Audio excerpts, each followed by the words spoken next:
America ഇന്ത്യക്കാരെ തിരിച്ചയക്കുന്നത് ആദ്യമായല്ല. 2009 മുതൽ തിരിച്ചയക്കുന്നുണ്ടെന്ന് ജയശങ്കർ പറഞ്ഞു.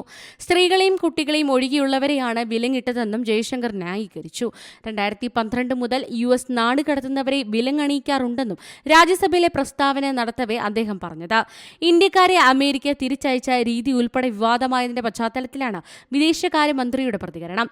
നിയമവിരുദ്ധ പ്രവർത്തനങ്ങൾ അംഗീകരിക്കാൻ ആവില്ലെന്ന് S. ജയശങ്കർ വ്യക്തമാക്കി. നിയമവിരുദ്ധമായി തങ്ങുന്നവരെ തിരിച്ച് സ്വീകരിക്കാൻ ഇന്ത്യക്ക് ബാധ്യതയുണ്ട്. അനധികൃത കുടിയേറ്റ ഏജൻസികൾക്കെതിരെ കടുത്ത നടപടി വേണമെന്നും മന്ത്രി പറഞ്ഞു. നിയമവിരുദ്ധ കുടിയേറ്റക്കാരെ തിരിച്ചെടുക്കാൻ എല്ലാ രാജ്യങ്ങൾക്കും ബാധ്യതയുണ്ട്. അത് പൊതുവായി അംഗീകരിക്കപ്പെട്ട തത്വമാണെന്നും വിദേശകാര്യമന്ത്രി പറഞ്ഞു. നിയമവിരുദ്ധ കുടിയേറ്റം പാടില്ലാത്തതാണ്.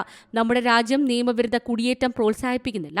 തിരിച്ചയക്കുന്നവരോട് ഒരു തരത്തിലും മോശമായി പെരുമാറില്ലെന്ന് ഉറപ്പാക്കാൻ ഇന്ത്യൻ സർക്കാർ US അധികൃതരുമായി ബന്ധപ്പെട്ടിട്ടുണ്ട്.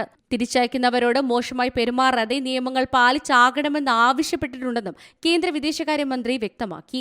ഇതോടെ പ്രതിപക്ഷം ബഹളം വെച്ചു. ഭീകരവാദികളെ പോലെ ഇന്ത്യക്കാരോട് പെരുമാറിയതെന്തിനെന്ന് രൺദീപ് സുർജേവാല ചോദിച്ചു. കൊളംബിയ പോലൊരു ചെറിയ രാജ്യം ചെറുത്തതുപോലെ ഇന്ത്യ ചെറുക്കാത്തത് എന്തുകൊണ്ടാണെന്നും കോൺഗ്രസ് ആരാഞ്ഞു. National desk C Malayalam news. ഏറ്റവും പുതിയ വാർത്തകളും വിശേഷങ്ങളും വിരൽ തുമ്പിലറിയാൻ സി മലയാളം ന്യൂസ് എല്ലാ ഡിജിറ്റൽ പ്ലാറ്റ്ഫോമുകളിലും ലഭ്യം.